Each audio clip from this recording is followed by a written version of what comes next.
Hello and welcome to the right side. I got it, girl. I got you. Thank you, girl. Oh, no, I don't. We echoing. But you know what? There's nothing that can go wrong today. Please don't say that. No, because it's already gone wrong. My dogs, well, one of them rewarded me with a giant reward in his crate. Aw, So that's sweet. it was so cute. And then the other dog got scared by the storm last night or just lightning and wazzed. You know, Wazzed. it's fine. Probably is going to eat the sofa by the time I get home today. It's okay. Nothing can go wrong because our delicious coffee is powered by Jarek and Bosch. Cheers, everybody, to a new coffee machine and a new day. Cheers. And a new day. Speaking of dogs, Bear's getting popped and chopped today. Ooh! No. Oh, wait, what do you mean no? That way he won't eat your hat. Poor bear. It does help him. Aw. JP, I know. I just hope it doesn't make him smarter.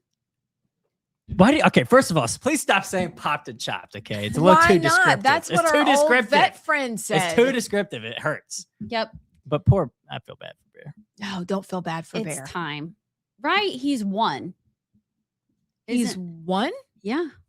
He's already one? Well, we got him when he was a little older. But yeah, he's already Oh, one. Wow. So I think it's time to let him go. Stop with the sound effects. It hurts. Let him go. let him go. It's okay. We can do this. Oh my goodness. It's a dog day. I'm trying to think if anything exciting happened last night. I always like to give y'all an update. Oh my gosh. I did after the show film a podcast with Bubba Bussy. I'm gonna be on Bubba on the Lake. Abs is coming up in a week or two. That was the craziest. Bubba's really good at what he does. We talked about things that, and luckily I'm an open book, but like he'll get you. He just gets to the heart of it. So I don't know. I think it comes out later this week. Y'all have to look for it. But he got me talking about attachment issues with my divorced family. And I'm like, what are we doing? Wow. Yeah, but it was good. It's conversations we need to have. Then what did we do last night? We went to dinner. It was kind of a boring night. We had to babysit the neighbor's dog. They got stuck in Baltimore. Oh my So word. Amos had a sleepover. Oh, what a cute Amos. dog I name. love Amos. Isn't Amos cute? Amos is the best. Yeah. It is funny. It reminds me of when your kids had friends over. So Collins went and drove to the neighbor's house to pick him up. And he came to the door and had his toy in his mouth and got in the car with his toy Oh. and brought his little Santa bear to the house. And they played and played and played. And then they ate dinner. And then they all took naps. And then they played and played. And it was time to go to bed. And everybody got really wired. Oh, of course. And Just like all good sleepovers. Yeah, he slept with Collins, but we made it through the night. Amos is the best. Guys, hey, Derek. Our friend Derek in Texas is watching. Good morning. Derek. Do you drink coffee first thing? Like, what's your routine? Dogs are adorable. Well, we had a dog party, and that's all we did. I didn't watch any good movies. I didn't read anything. Abs probably studied Quantum the theory. Trinity. Do you know what happened last night? What? The newlyweds stopped at our house on their way home. Were they just like this? Oh, I They love you. I were love you. I love you. so adorable. Described perhaps the most perfect honeymoon because no one was there. They did learn the reality of how expensive life is because they just kept saying, we just wanted a breakfast sandwich. And it was like $50. So then they said they played pickleball for 2 hours every day and they described it. And then Kinsey can beat Will. And so it was hilarious hearing them go back and forth. Then they took tours on 4-wheelers and then they rode their jet skis every day. Like it sounded delightful. They're already 60. I know. Like we're going to go pickle They and then we're going to were complain about how expensive the food is. Adorable. And I was so happy because you know why they stopped? Do you know how I know she has always been meant to be my daughter-in-law? What do you think she asked me for while they were still on their honeymoon? And what did they come over for? They came over for It two has things. to be a recipe. Perhaps. I mean, this is either a sourdough bread or cookies. She asked if there was extra cake. And I said, my sweet Here you go. Kinsey, it's already in the freezer for you. Because they were like on our Oh. wedding day, they didn't save us enough cake. And I'm like, I know that's always the case. They take your food away and give you some like measly box of food, and their food was good. And daughter's baking sent me home with mini cakes for them, and they came over for their cakes. And then her real wedding ring was at the house. And so they needed, it's a beautiful band. That's so exciting. But it's so weird to see, like, I'm used to seeing her have a ring on her finger because she's had it on since last July. But to see my son with a ring on, I was like, you look just like your dad. Yeah, that's weird. But they're tan and happy, and they have 1 week before her work starts. And then Will has this week left to finish. He passed Spanish. Thank you, Lord. Praise God. So he may actually end up with his degree in slow. 2 weeks. Wow. And he has to just do volunteer hours. But to like have them come over and just hang out for half an hour, Does a mom's heart good? I was like, thanks, guys. Like, I don't care what else happens to me. Sweet. That's why no matter what happened this morning, I didn't care. So I was like, my kids came over and they said hi, but they really needed cake and a ring. And then we get here today and there's good new coffee. Let's guess what JP did last night. JP? It probably won't be hard. Hold on. JP hung out with Ella and they went to Cane's and got dinner. Not Cane's. Or Taco Casa. No, she made dinner. And she made dinner. Oh, you want to guess what Of course she made? dinner. Oh, She made spaghetti and meatballs. No. that was last week. Yeah, she made that a couple weeks ago. Meatball subs. She made How come I don't know this? chicken piccata. No, it was Asian. Did she make fried rice? Chicken and teriyaki chicken, fried rice with broccoli. There's Or nothing not fried, better. but Nothing better. Rice, yeah. How come we haven't gone to eat that together?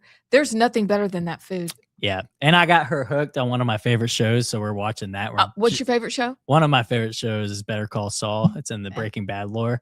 And I've got her hooked on that to where she wants to watch it now. So we watched that. Can we pause right there? I got a text from someone that's a little bit older than you the other day. And we were talking about a friendship I have with someone, and her response was, "Now tell me again, I need to go back and read it. Tell me again your lore." And I had to read it like 6 times. Maybe that should be today's Gen Z word. Okay, we need Yeah. to revisit that because I was like, did I write a fairy tale? Like what that just means, and I finally figured it out. It just means your story. Your story. Yes. And she wanted to know how I knew this person, I guess, because that's what I sent back. Yeah. But is this becoming like everyday language? Yeah, for Yes. Gen Z it is. Yes. Lore. My- L-O-R-E. Molly uses that word Okay. all the time. So Okay. say like there's some beef between two people. Like politicians, that's a great example. And then Yeah. somebody who isn't into politics is like, wait, so what's going on? You go, oh, you don't know the lore. Okay. Good. I love it. You I don't love know it. the backstory. You- Can we adopt that as a show word? Could Yeah. we? It's like- I love it's a that. weird- Sit by the campfire. Let me tell you. Okay. Yeah. Okay. Okay. Well, I now know. Yes. That's exciting. So basically, everybody's last evening was a success. It was. You know, I'll have to tell we're y'all- alive. I have to tell you a funny story. I can't tell this one. What? Are you sure? No, I can't. Secrets I'm hurt sorry. people's I'm feelings, sorry. JP. I'm You sorry. can't Yeah, tell like people. why didn't you tell me about the meatball sub last week? That was 2 weeks ago? Friday. Oh no, meatball sub was Whatever. Friday. It was spaghetti meatballs Whatever. a couple weeks ago. It's fine. It's fine. It's okay.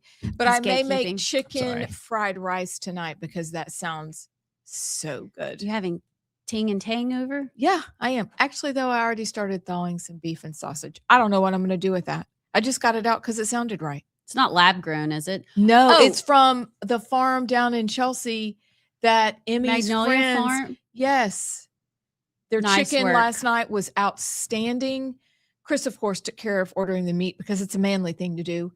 And our next order is probably already here. But the chicken was outstanding. And I thought my son-in-law helped gather some of those chickens because they're in small group together. Yeah, you need to buy local. Hi. Also, maybe you guys want to sponsor us? We'll reach out. Back at you. Since my husband has become friends with you and my son-in-law, and y'all are great people. Anywho, guys, it's election day. It's the third election day for some people. That's an odd thing to say. Normally you have one and maybe you have a runoff, but third time's a charm. So we have 1, 2, 6, and 7. Uh-oh. And Had to be done. haha. I'm sorry. It's old. It's fine. It's old. But go vote if you are in those districts. And if you don't know if you're in the district, just check and see. Because some of you are going to end up with somebody, if it's a Republican, and you are a Republican, and you're going to be surprised. Please, for the love of all that's good and holy, go vote today. I know. It's like you've got other things to do, like get your kids to school. Get them to school and then vote. Hopefully they're already at school. But this is a big day. And we had Amy Aiken yesterday. And then we had Rhett Marcus last week. This is David Matthews a couple weeks ago. David Matthews. This is going to be a very interesting day. Gary Palmer in our area. Please don't forget. And just because it's such a pain to have to get out and vote, we all acknowledge that. Go get yourself an ice cream afterward. Is it really? I've never thought it was a pain. I never thought it was a pain, but most people are like, oh, it's a pain. I don't get it. So I'm just offering a reward. Yeah, make it an event. Just like, JP uses in as Tim Burchett, who Tennessee's election was last Thursday, and they had their version up in Tennessee of quilling. Our tailgate was more fun. But yeah, some guy was sitting out playing the banjo. Like, make it a day. Go get a coffee and go vote. What's more American than that? Not much. There was nobody at the polling place. A friend of mine texted me. They went at 8:30. They live up in Homewood. They were number 28. What's scary, and people, I mean, even my husband, this is bad on me, but last night we were at dinner and I was telling my son who lives in Demopolis, I'm like, you need to go vote. Because he actually is registered there. And he was like, I didn't know. Which is very impressive. Kudos, young man. And registered. It was important to him. Well, I'm a loser wife because Jared was like, there's an election tomorrow. And I'm like, yeah, actually kind of a big one. Congressional districts. And he said, redistricting. See, I really don't go home and talk politics. I said, yeah, a few weeks ago, they changed everything. They took all the districts and they went like this. And so now we're having our third election. He was like, I had no clue. And I said, well, what did you think yesterday when those signs coming out, that said vote here were? And he was like, and he's not an uninformed person. That's what's scary. He's not like us, but no idea. What that means is anything could happen. Yep. Oh boy. Like in our district, Gary Palmer, Case Dixon is running. Cases ran against him last election as well. You sit back and you go, Gary Palmer, he's a shoo-in. I mean, he's been our congressman forever and he's great. And he's what, if only 1,000 people get out and vote from your district and Case Dixon rounds up his people, we could have a huge upset. Yep. It's a bizarre time to be alive. I got a text last night about that very thing. Me too. Did you really? Oh, well, maybe a different text, but not the same one. But yeah, I think the number I saw from most people expecting is like 4% for turnout. Oh, come on. Stop. All right, Yeah. everybody. 1, 2, 3. And y'all online, let us know. 1, 2, 3. What percentage of people are coming out today? Are those our choices? Those 1, 2, or 3%? No, 1, 2, 3, go. Shout out your percentage guess as to what is it? I think 4 is a good guess. All right, Sinclair. What's 100,000 people? How many people in Alabama? 4 What point percentage of that? Yeah, I'm thinking about 100,000 people across these districts vote. So How many registered voters are there in Alabama? But it's weird because of the districts. It's only 4 districts. 3 So million. I don't know how you do that, but it's going to be. I'm going like 3%. I'm not going above y'all. I'm right there with you at 3. If it is above 3, you'll be able to knock us over with a feather. I'm just, again, I'm still relatively new to being directly in the political scene. I've always been interested, but and again, maybe it's way more important to us because we're involved, but it should be important to everyone. And I think that's the problem with a lot of our issues is that the casual American citizen does not care about politics. And it's like, we just had an election. Can I just go to and you tell them like the lore of like, well, we redrew the maps because of this, and then this is important because do you still want Terry Sewell representing you? You could actually get a Republican to represent you if you elect the right one. And then if you're here, but it doesn't click.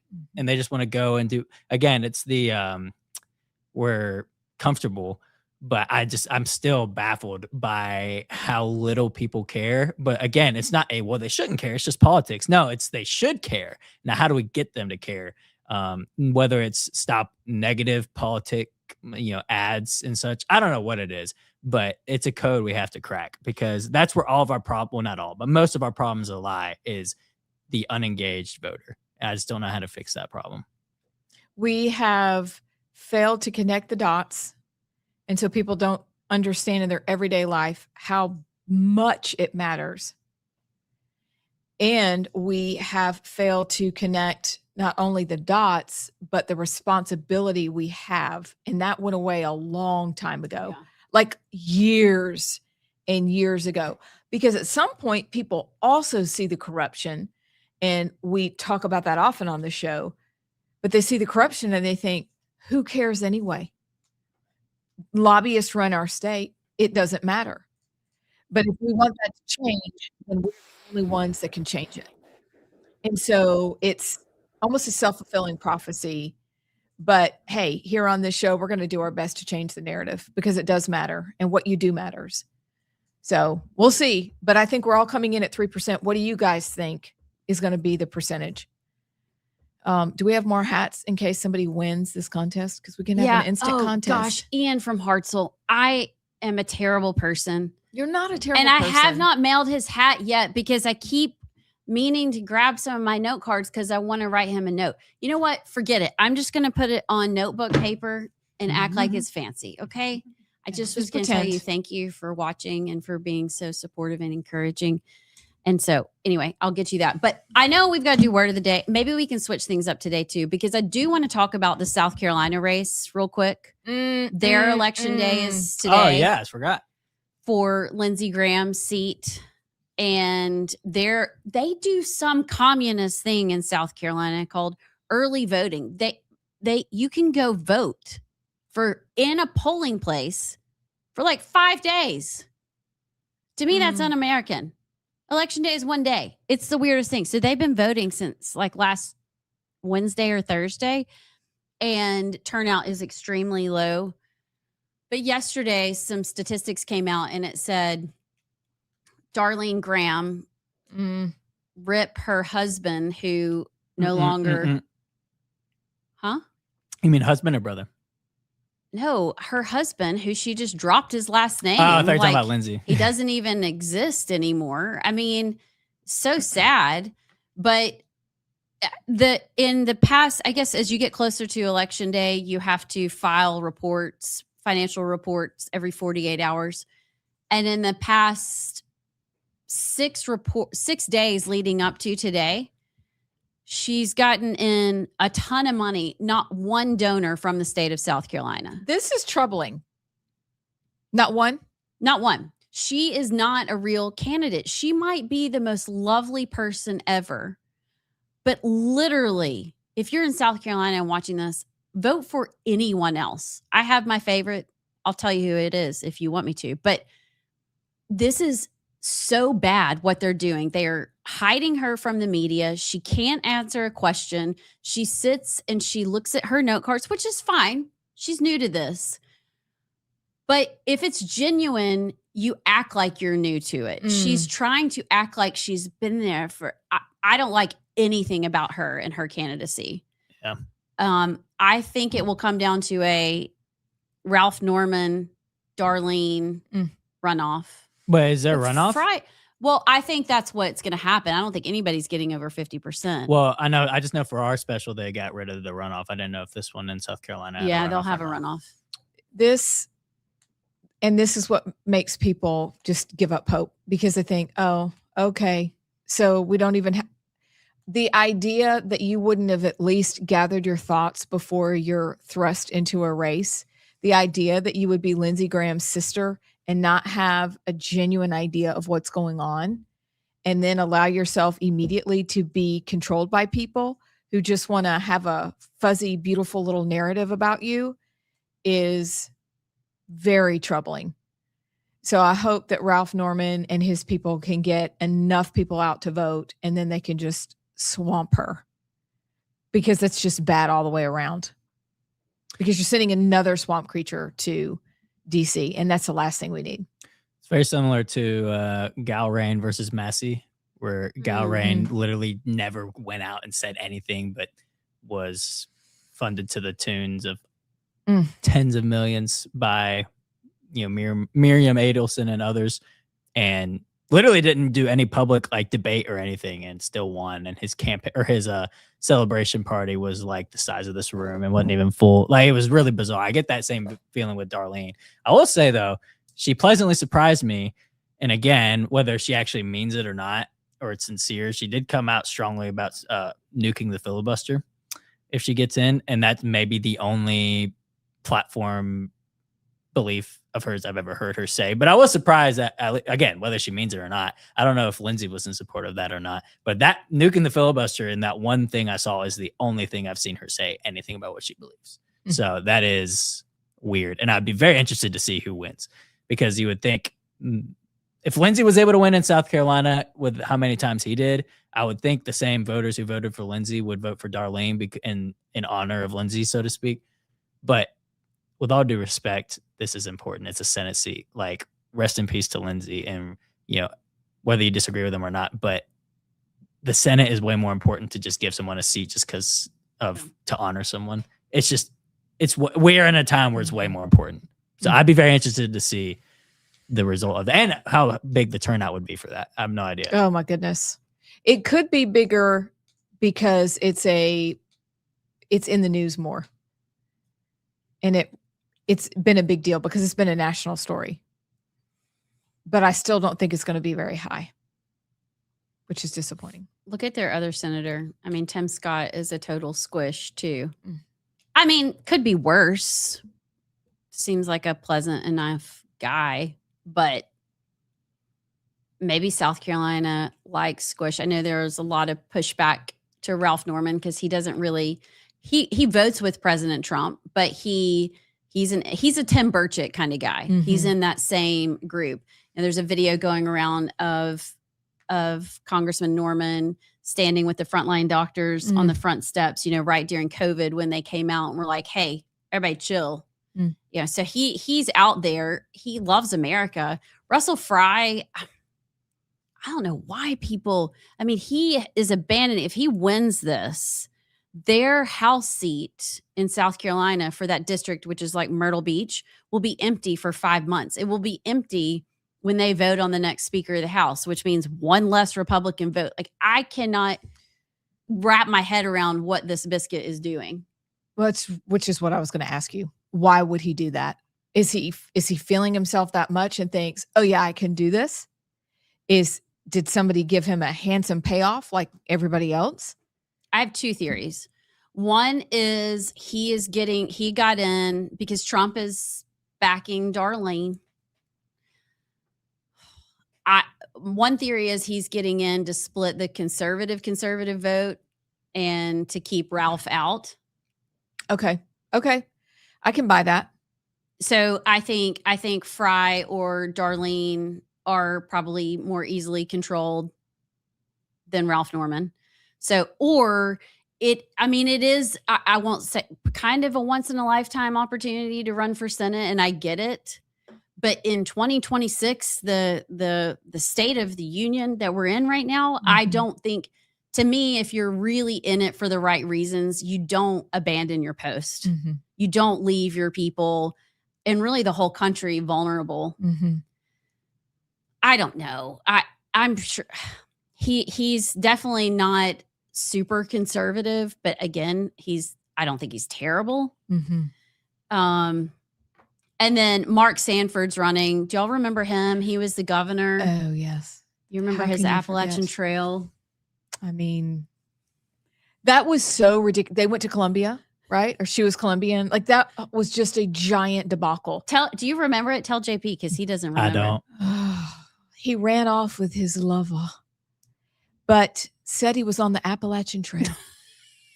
And we were supposed to believe that little man full of shenanigans, poppycock and balderdash. And turns out that he had a lover. His lover from Colombia. I mean, it was ridiculous. It was a huge scandal at the time. And he's back. He's back. Interesting. Then Mark Lynch is running. He's kind of, who would he be? Maybe the Dean Odell. Sorry. Haven't heard that name in a while. Half a love Dean Odell. Wait.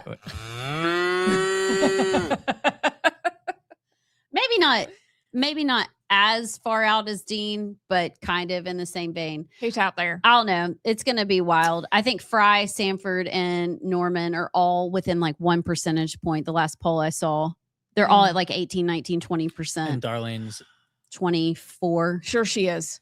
But hey, I mean, if her people don't get out, yeah, I don't know. Gonna be a wild day. Interesting.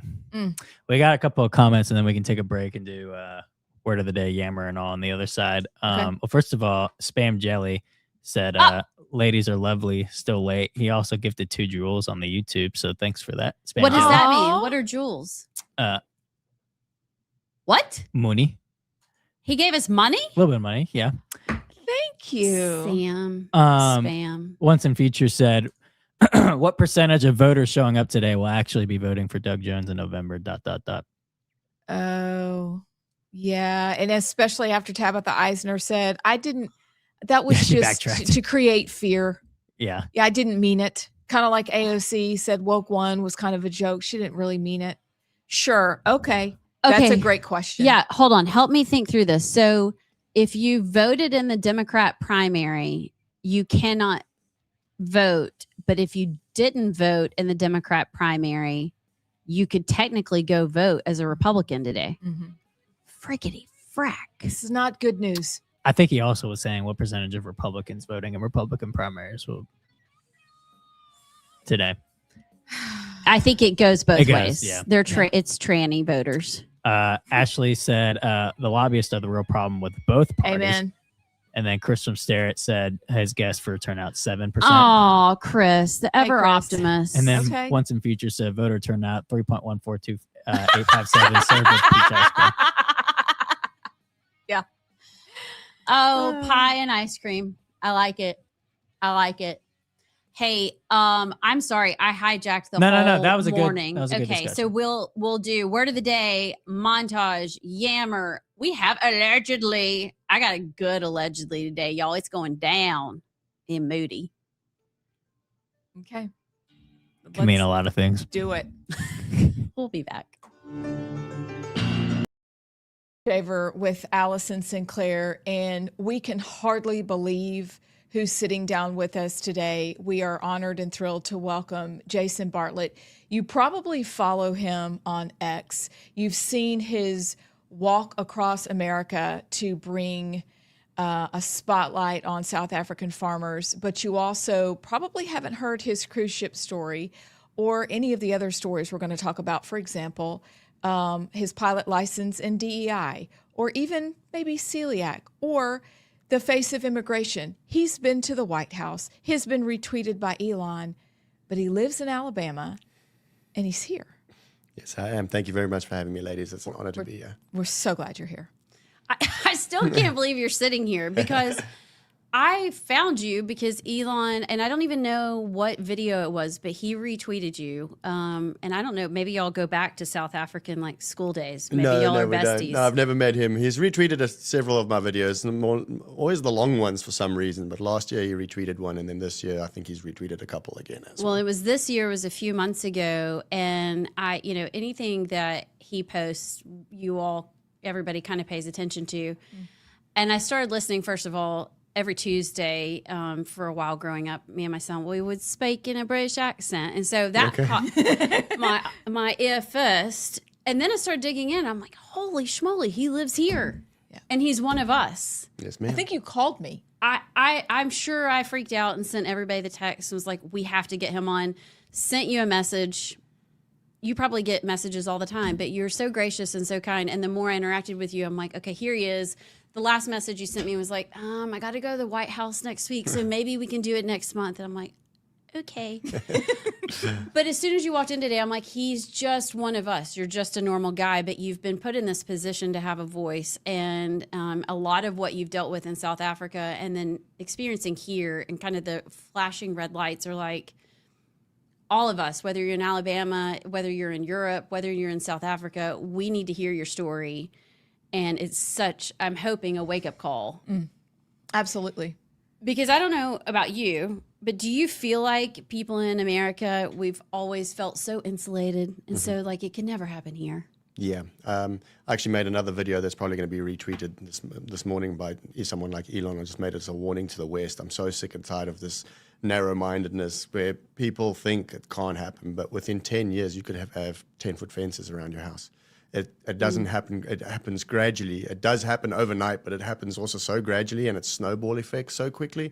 And it's just small little things like I said this morning in a video. It's like, okay, we're not going to do anything, but we want this sport to be more inclusive. So you have to have one black and one Muslim and one Indian in your soccer team. And then all of a sudden, it's like, okay, you're not allowed to speak English. You have to speak this Islamic language. And this happens so quickly. I've seen it. I'm 39 years old, almost turning 40 next year. But that's why they try to silence me. And that's why I think I've got a bit of a voice, is because this is not something I've heard, something I've lived through, something I've experienced. I've been persecuted based on the color of my skin. And I want to I've been standing on the rooftop since 2020 in the United States screaming, wake up, America. But on the positive side, I do see a small horizon, and that's why I'm always so bubbly, because I know this is the last frontier for the West. So you've lived it. What is it, for people who may not know your story, that you have lived through that makes you get on the rooftops and shout and try to wake people up? So I'll go in. It's pretty gore, some of it, but I've spoken about it several times, and I've even forgiven the people that have done it because I'm a Christian person. So, I don't like them, but I do forgive them. We'll start off in 2011 or early 2011. My wife's grandfather, he's Austrian, so he's not even a property owner in South Africa. I think he was a property owner, but he's a white man from Austria, married to someone that was in their 80s. And black men broke into their house in the town, also not on a farm. I think it was between Pretoria and Johannesburg. And they strangled him with a telephone cord, urinated on him, burnt him with cigarettes, and said, "Die, you white bastard." And while they did that, they continued to rape I think it was his partner, raped her to death, and she was over the age of 80. So it's inhumane things that happen, and he survived, and to tell the story, and all they got was a tiny little newspaper article that, normal murder, normal person passed away, a house break-in gone wrong type of thing. It's not a house break-in gone wrong because they never stole anything. And at the end of it, they say, "Die, you white bastard." So it's racially motivated. And then going on after that, that's, we only met later on. I wasn't involved in that story, but that's what you realize is there is not a single person in South Africa, liberal or not liberal, white or black, that has not been involved in a horrific family crime. I've had my cousin raped. I've had my other cousin thrown into the trunk and hijacked and driven around. Every single person has been attacked. I've had 2 attempts on my life, one on a farm in 2011. and then one in 2015 in Cape Town, the glory land, the big bubble of liberal woke people that think everything's great, even though they sit behind a 20-foot fence while they tweet everything's well. And my wife was also going to university there. They smashed her and said, we're going to kill you. We're going to kill you and rape you, you white bastard. Grabbed her by her hair and tried to hijack her vehicle, thank God. And this is 9 o'clock in the morning. This is not, Welcome back to The Right Side. I am Amy Beth Shaver with Allison Sinclair and JP.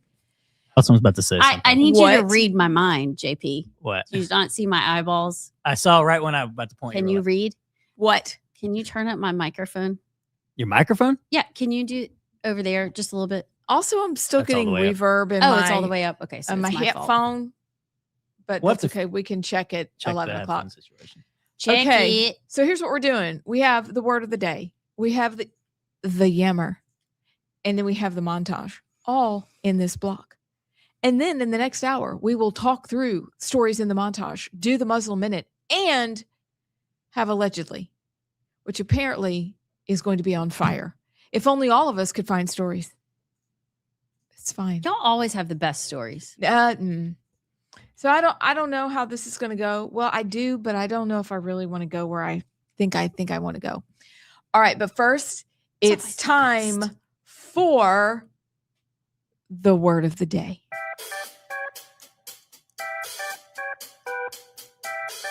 I'm going to be smooth today.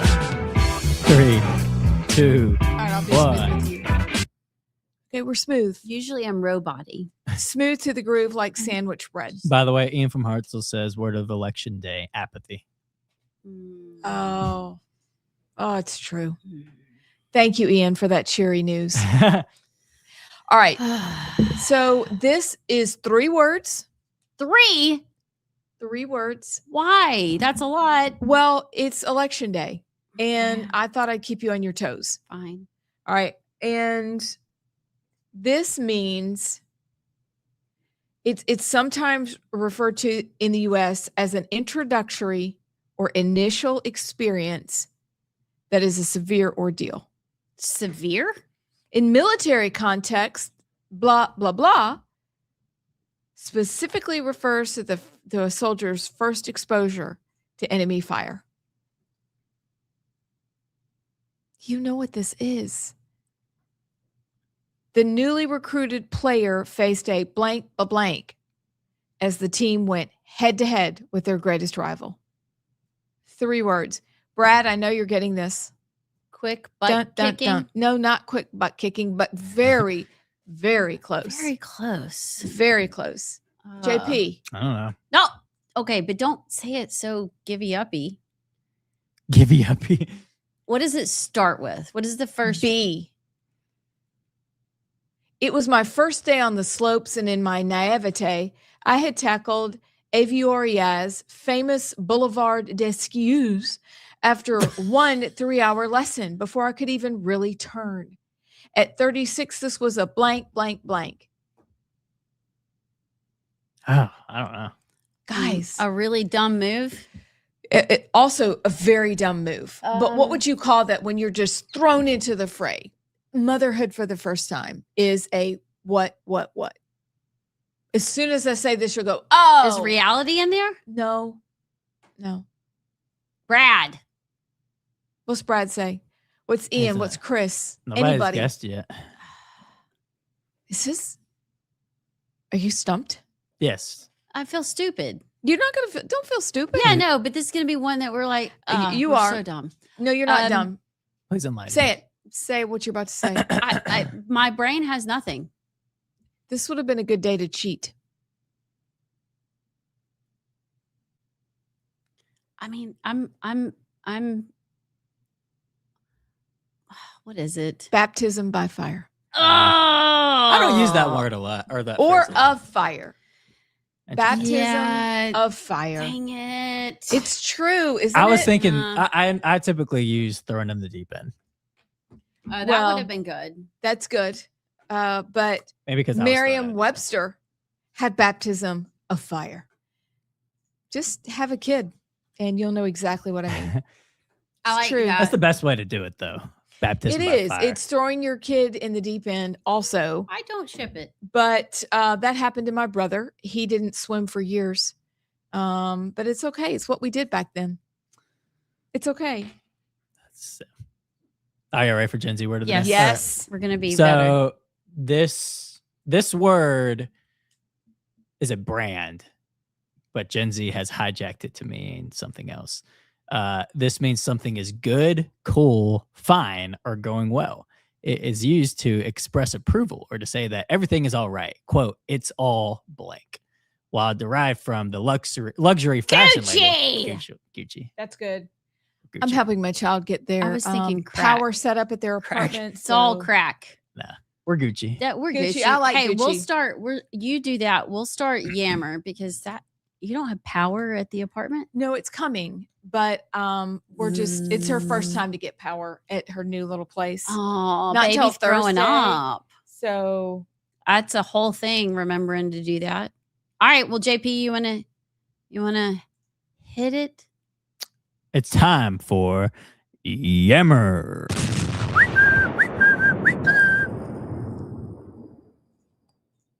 ta-da. All right. Well, we're pulling up Fox News as the source on the screen, and it's a little clunky with all the ads. So I do apologize if it's clunky, but here, let's see.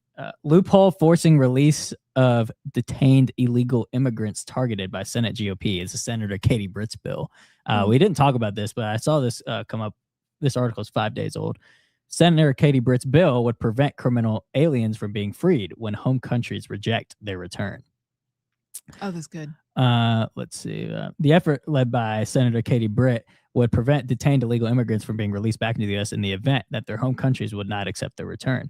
Britt told Fox News Digital that her bill, the Keeping Our Communities Safe Act, would clinch tight the loophole that was created in 2001 when the Supreme Court ruled that illegal immigrants could be released from detention after 6 months if no country accepted them for deportation. So I didn't even know that loophole was a thing. I didn't either. Make But- that make sense. Good on Katie Britt for fighting to close that loophole.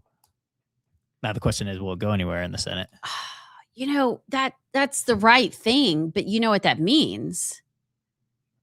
We end up paying for their biscuit butts Yeah, that's in true. prison for years. Gosh.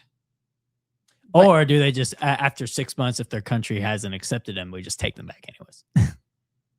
Can you imagine how much we could do if we just went through all the existing laws on the books to look for loopholes like that and close them or stop fund? Like, this is preposterous that it's at this day and age and there's still a loophole like that exists. So I am reading Katie Britt. She is advocating for keeping them detained or in detention until their country accepts them. So that's a different discussion. But at the very least, I would take that over them being released into the public. Absolutely. So Because basically we're paying for them whether they're in prison or out because they're all on welfare and sucking up money in our education systems and how whatever. But we didn't talk about it. I don't know if y'all saw that too, but I didn't even.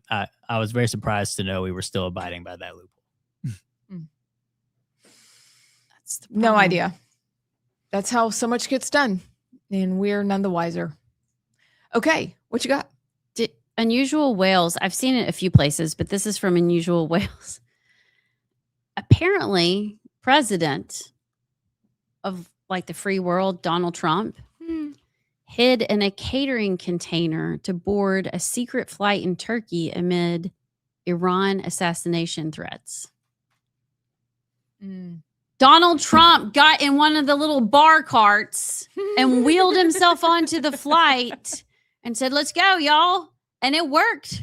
Can you imagine the president of the United States? Oh, I think we have a video. Stop it. What? Does that truck driver know he's got Trump in the bar cart? I'm sure he does. Beep, beep, beep, beep.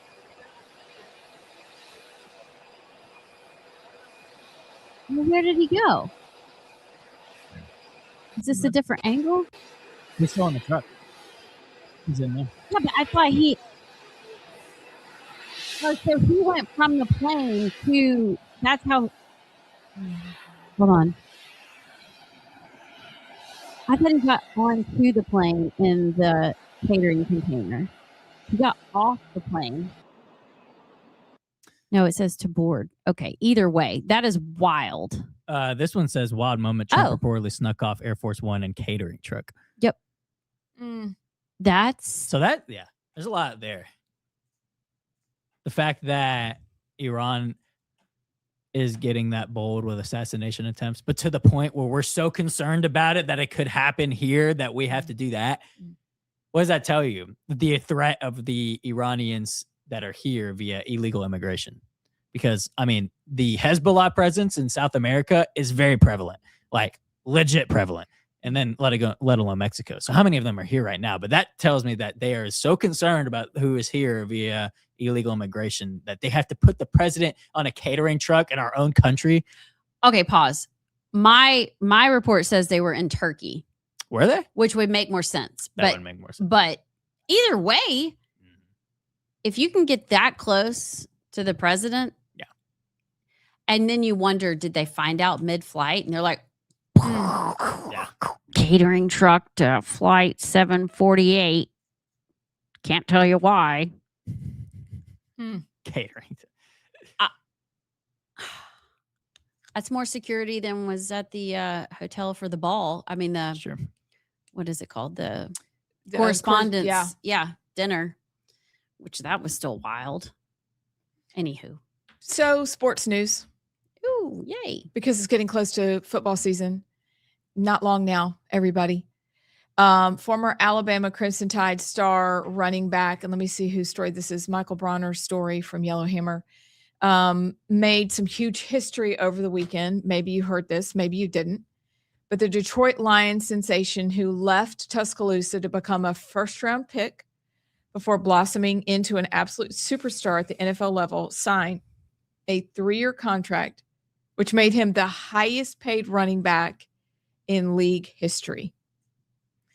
He reached an agreement on a 3-year, $67.5 million deal that could be worth up to $75.75 million and includes a $51.5 million guarantee, Wow. now making him the NFL's highest paid running back.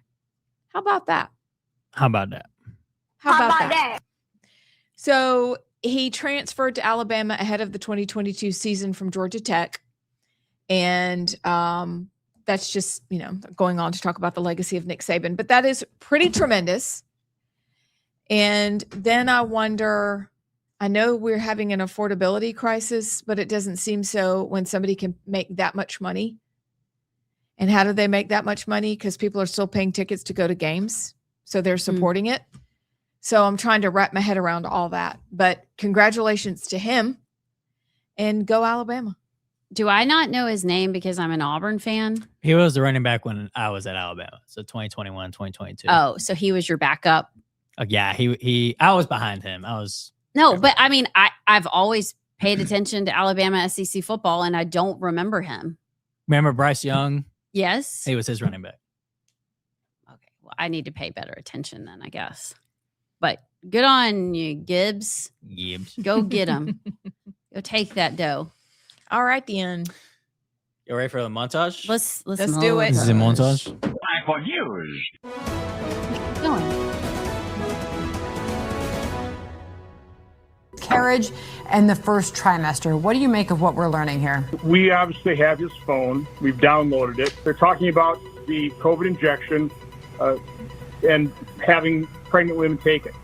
And in the middle of that text exchange, I think the key text is where Anthony Fauci is talking about the fact that the second dose creates a greater cytokine storm, additional information that could have an impact on increased miscarriages in the first trimester.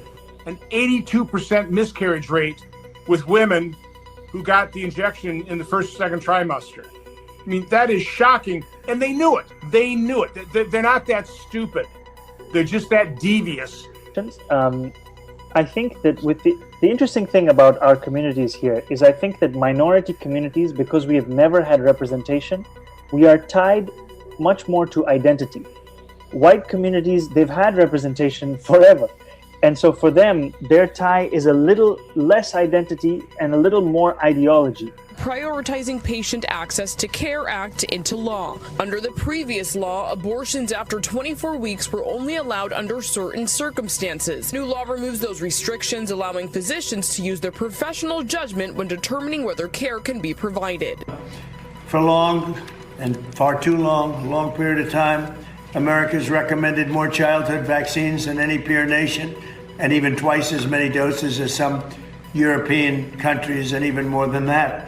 Effective immediately, my administration is recognizing gold standard childhood vaccine recommendations for only 11 core vaccinations against the most serious and dangerous diseases, along with the MMR, which hopefully will be split up.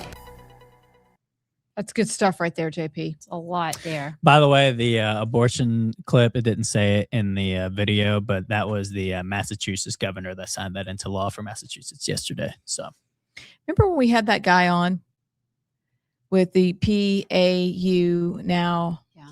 And we saw him again, didn't we, in Texas?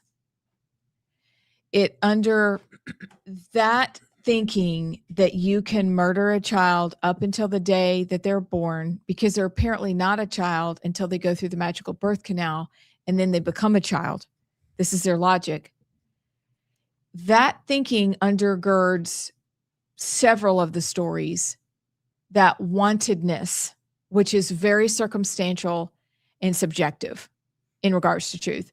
That undergirds everything they do. If you want it, it's okay. If you don't want it, it's not okay.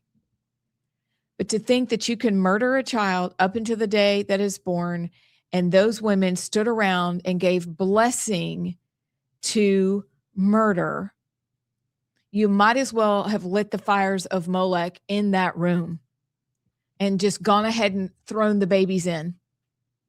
That would have been better than to celebrate like that. Access to care. What kind of care are you talking about?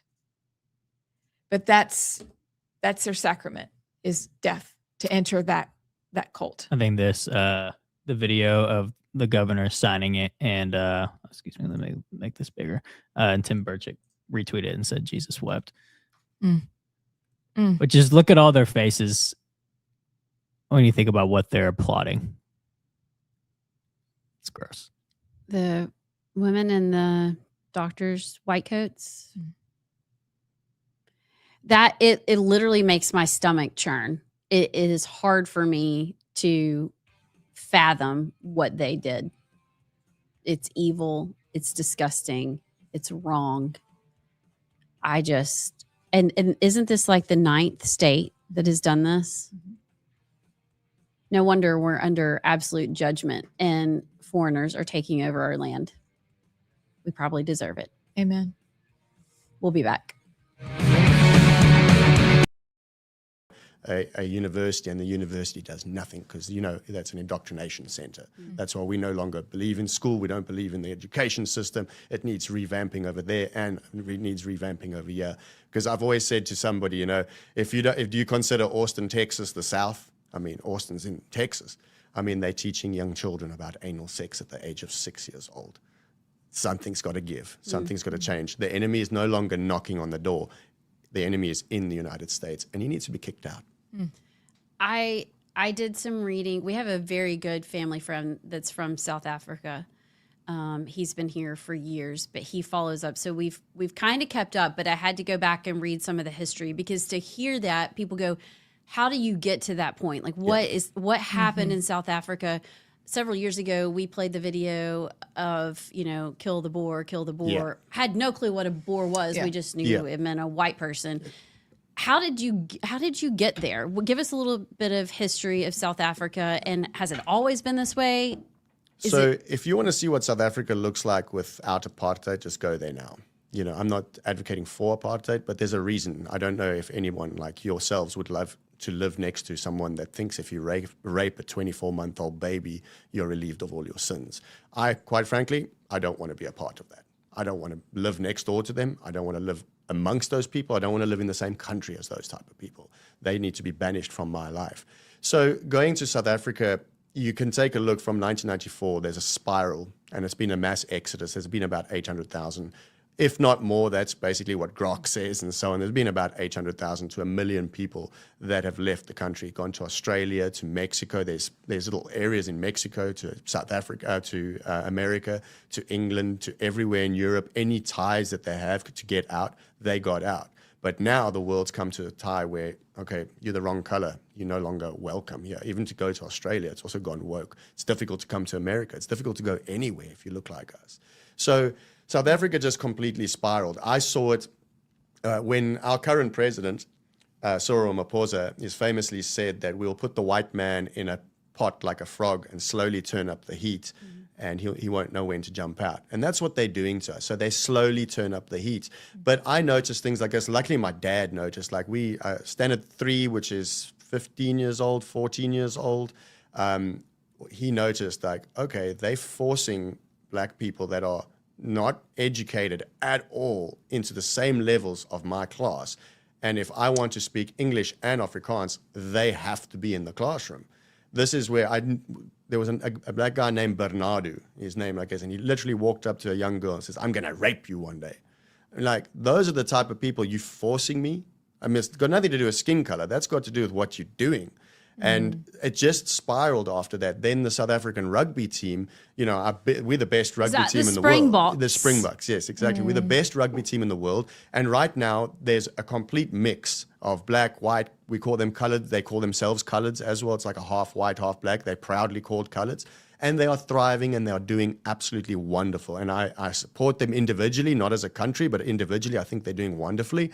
However, they did not get there normally. They were there by enforcing racial quotas. There's something going on right now where the Afrikaner, it's our sport. You know, I know football's cute, but, you know, rugby's like football for real men, right? So sorry about that. I know it's the wrong state to say that in, but it's the truth. It is cute compared to what we do. And we put a mouthpiece in and you can't stop us. We'll go through a brick wall. But now there's a little thing called Bok Week, basically a translation of young white Afrikaners who want to play rugby. You know, they play barefoot from this age, and now they're calling it a racial thing because you have to invite everybody, even the kids that don't want to play.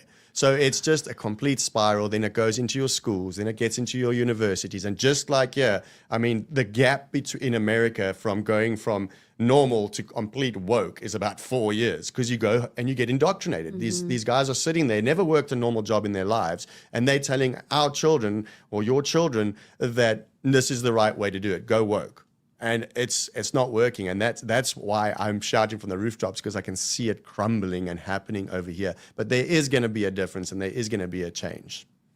What I'm wondering is, when your dad noticed that forcing together and the change, was there a single issue? Was it a pivotal moment or something happened where the country went crazy? Like, can you point back and say, this is when it happened and this is why it began to happen? I'll ask a question real quick. Can you name one peaceful African country? No. That's doing very well. No. No, there's not. The white South Africans, the Boers and the English, built that country from barren land. They bartered. There was never a slave system there. They bartered with the people that owned it, the Khoisan, and they got these areas and they started thriving. They started thriving and they built it. You go look at Harare, which used to be called Salisbury in Zimbabwe, where a lot of my family was driven out of there. Farms were taken away from them. Everything you look on the map was built by white men. And that's just a simple answer. And everything just gets destroyed. If you take it, everything they touch, they destroy.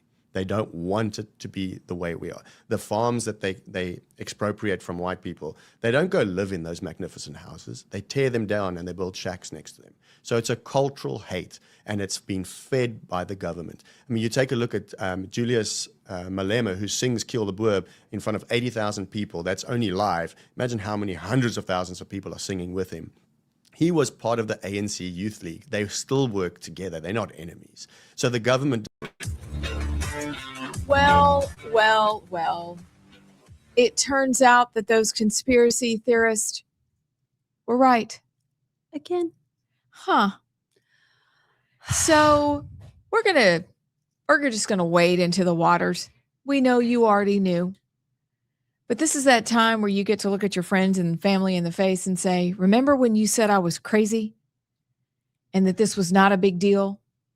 Whether it was in regards to Fauci and the COVID vaccine, and after that discussion, talking about the childhood vaccine schedule, because the whole thing is, do we have rights or not? Can we be compelled to do things that go against our conscience or not? And are parents in charge of their children or not? It's about personal sovereignty. And so the idea that Fauci knew that a COVID shot, a gene therapy injected into pregnant women didn't just have a low risk, but it had a significant mortality risk with it. And then they lied.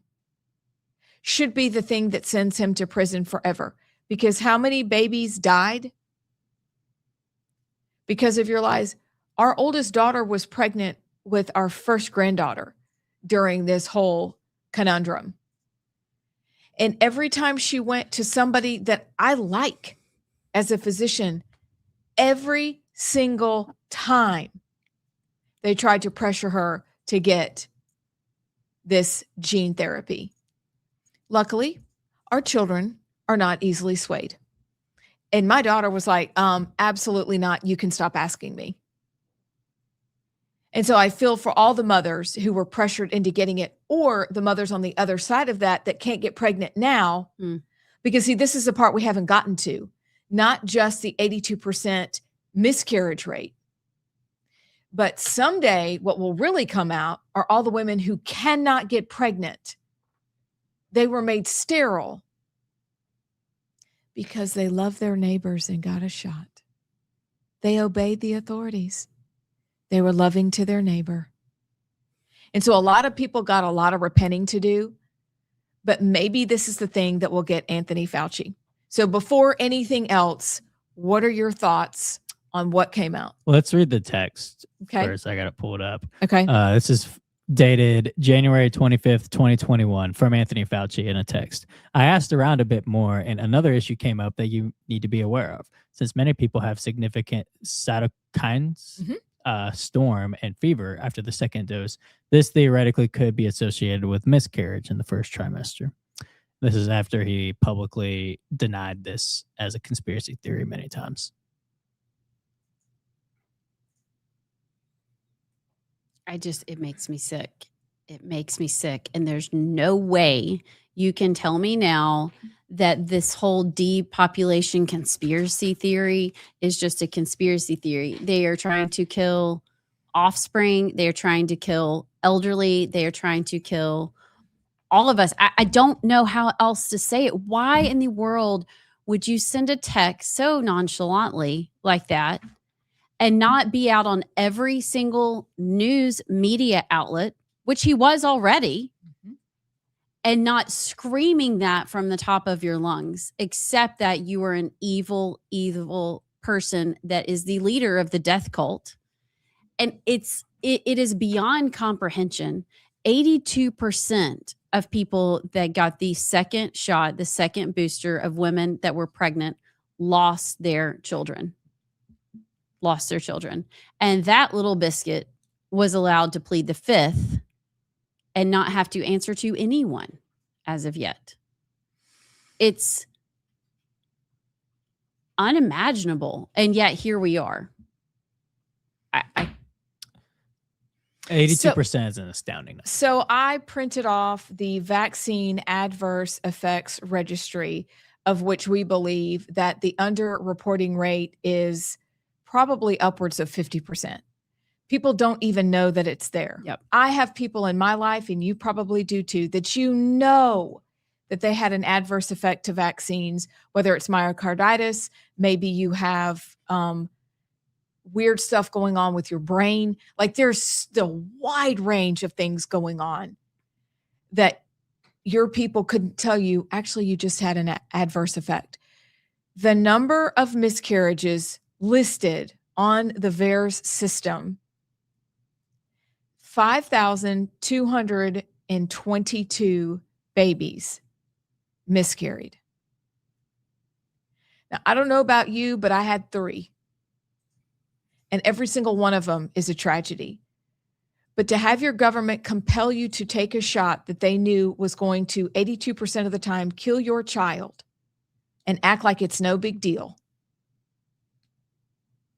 I don't have the words for how wicked that is. 5,222 miscarriages. Heart attacks, 22,549. Myocarditis, pericarditis, 29,000. Do you know how many people were permanently disabled? Nearly 75,000 people. And that's just an updated list. But 5,222 babies dead because their mothers listened to their doctors and they transition. Are you kidding me? How many times do we have to tell you how guilty we feel over the vaccines we gave our kids or the fevers that they spiked because they got 6 vaccines in one visit and they have these tiny bodies? I printed out, Allison Sinclair, just for our delight, what's in the vaccines these days? This is gonna... So we're going to go there because we have been lied to. And for those of you that knew immediately, fabulous. Those of you who took some time to figure it out, also fabulous. But this isn't going to be the last time they try it, because you know who's in charge of all this, whether it's the COVID vaccine or vaccines in general. Do you know who are besties and who have made billions off of this? Bill Gates and Anthony Fauci. The COVID situation has been planned since the mid-2015s. The billions they've made off of our struggle and suffering is because in both of them is this belief. Bill Gates' family gives heavily to population control and to family planning services. And if you listen to his words, the Malthusian belief that there's too many people on the earth and we're not going to have enough resources, a theory that's been debunked for years, but they cling to it because it gives them power over us. And the question is, how much longer will we give them our power? What will it take for us to get Anthony Fauci, Deborah Birx, and the other not very wise people to be put in prison and never let out again? What's it going to take? This is our health we're talking about. This is our personal sovereignty we're talking about. What's it going to take? I mean, I don't know if you're actually asking. I am. I don't think it will ever happen. It's too deep. Hard for me to sit through these discussions. And I've said this before, but 20 years ago, had a friend, and she was like she was crazy right-winger before it was the thing. Maybe before the Tea Party. And she has been talking about this vaccines. Our kids our oldest are the same age. And so we're going through vaccine schedules and taking our kids to the doctor. And she was just screaming from the rooftops, don't do. And we all looked at her like, you have a horn growing out of your head. What are you talking about? And the guilt and shame I have for not protecting oh gosh, it's actually might make me cry. Not protecting my kids like I should have is actually overwhelming. In one of them in particular, I can look back and notice a difference. Mm-hmm. And it's heartbreaking. And as a parent, that's like your worst nightmare, to feel like there was something you could have done and you can't live there. You can't stay there. That's not healthy. I get that. But for these people to actually go out and not the depths of evil and darkness and just irregard for human life, it will cut you when you as a parent would do anything to take that back, to protect your child just a little bit more. And it's hard. and these people are going to walk free and make millions at the expense of our kids. Two of my kids, I'm responsible for things that they will deal with for the rest of their lives because of me, because I didn't actually say that insert on that vaccine package. It's got a lot of words. Have you read those words, doctor? And I didn't do it because I chickened out.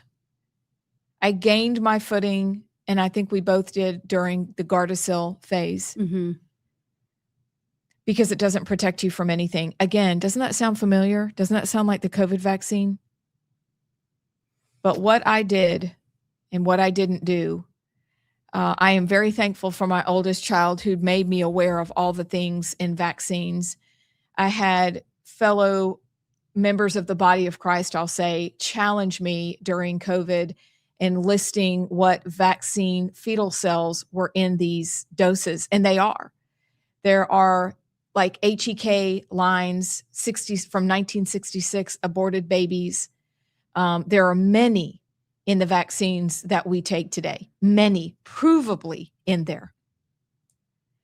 But I didn't really dig in until my oldest child was confronted with the reality of being pressured to take a COVID vaccine, and then the reality of being pressured to give her children vaccines.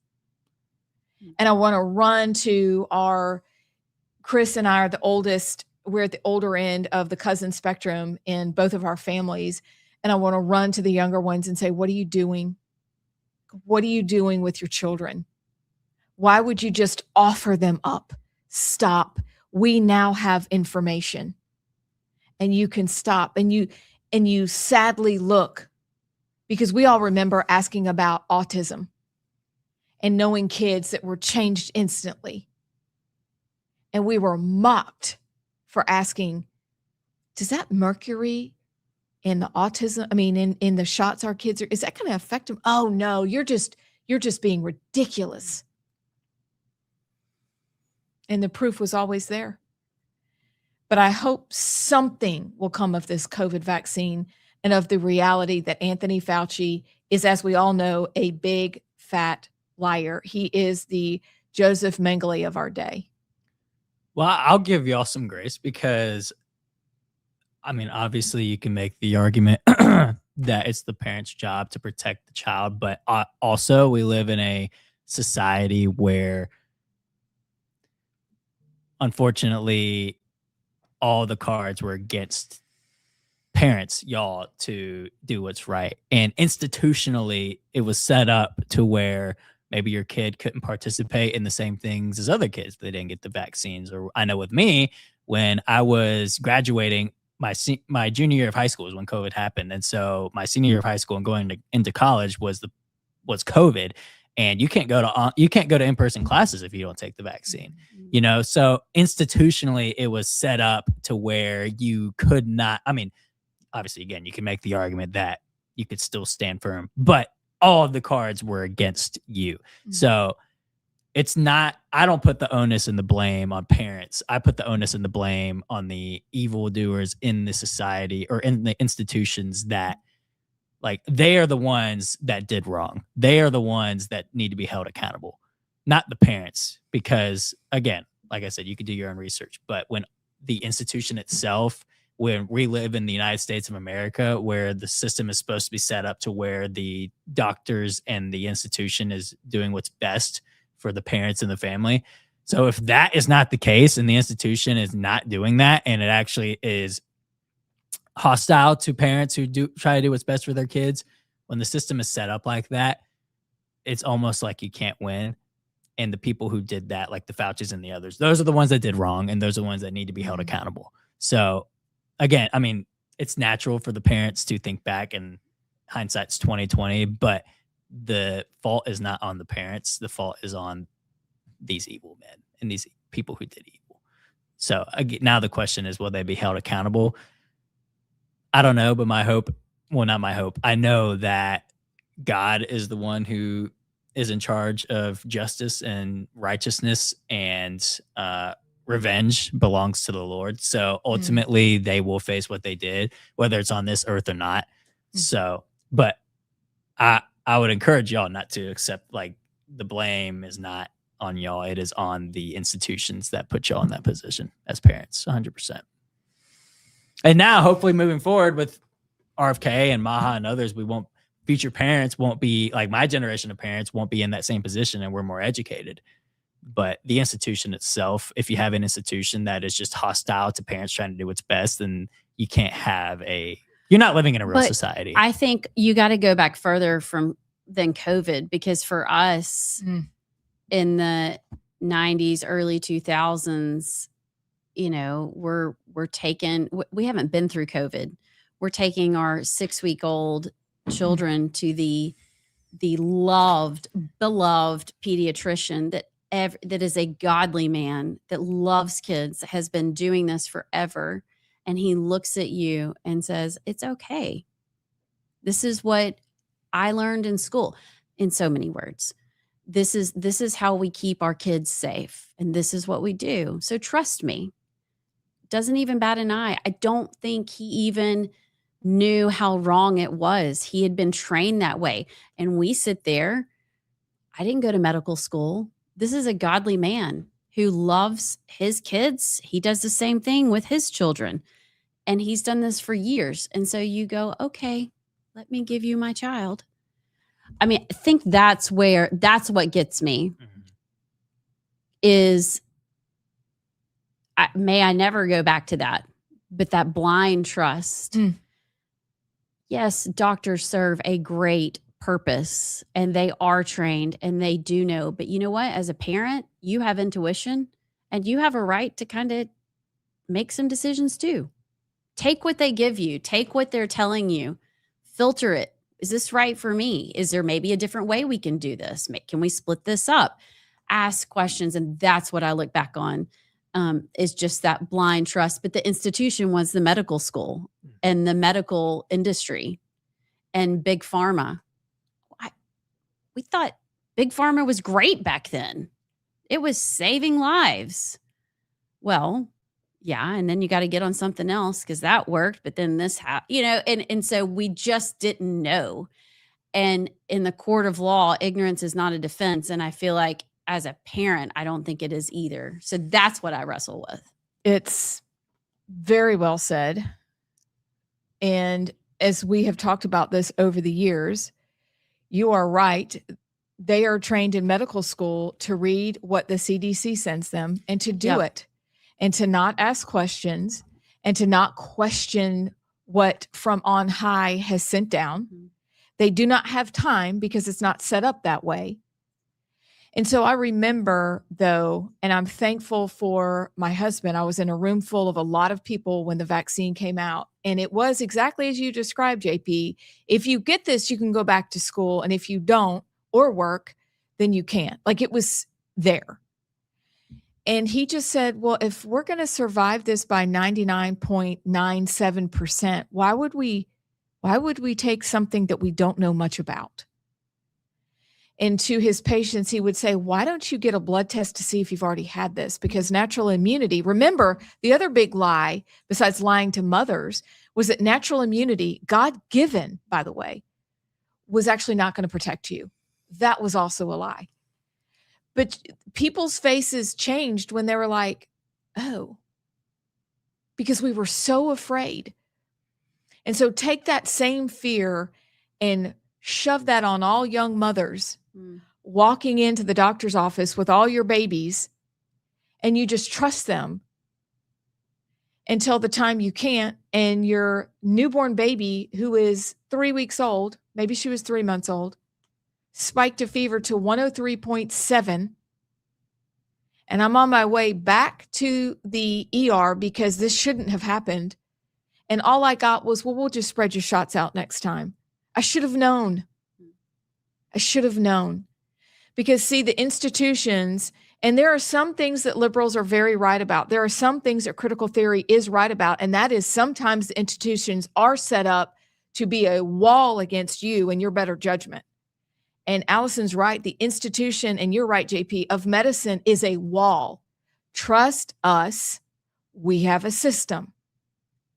And when you go up against the system, you're going to feel it. And you're going to be gaslit into second guessing yourself.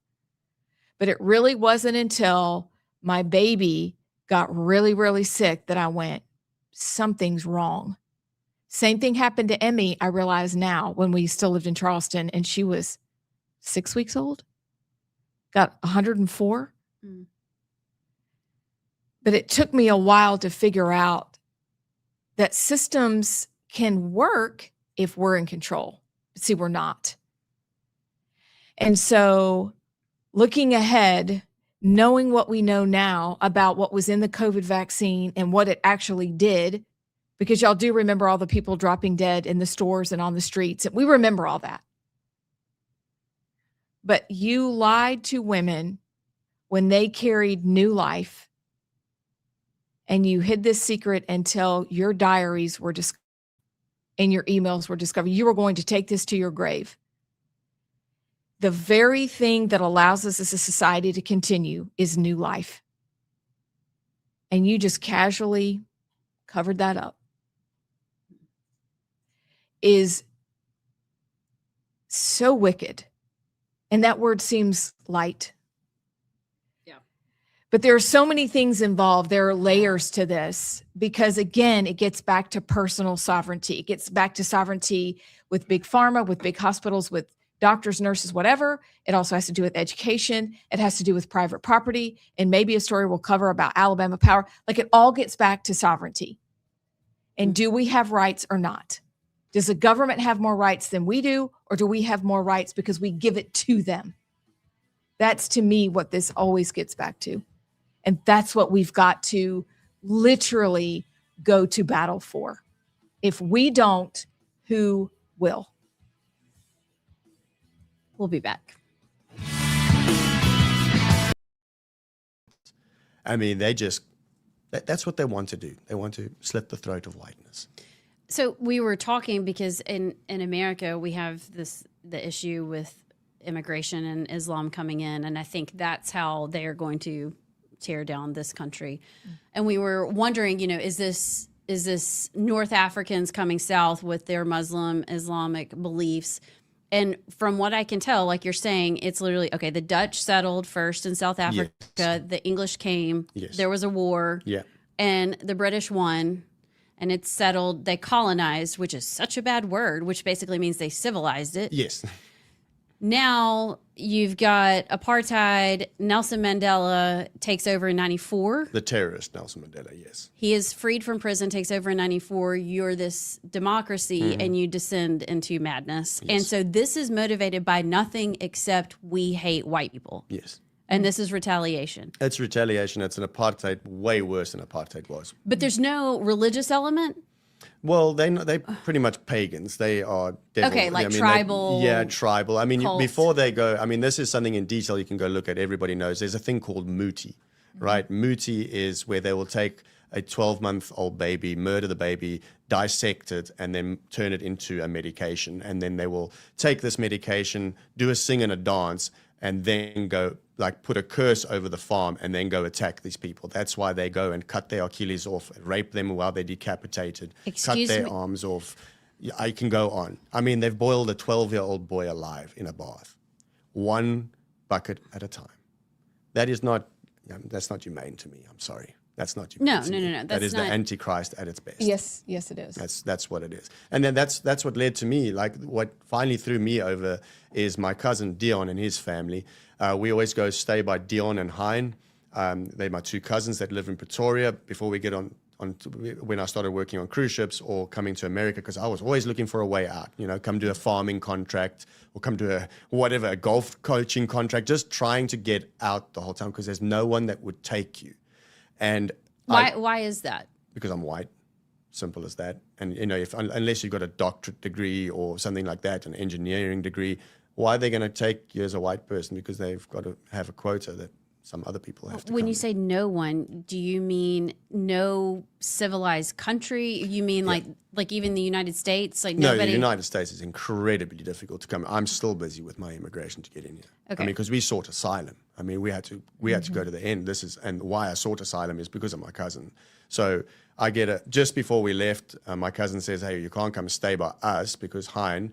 Luckily, they weren't like the next one I'm going to tell you. They were tied up in their house, ransacked the house, and luckily something happened and they left.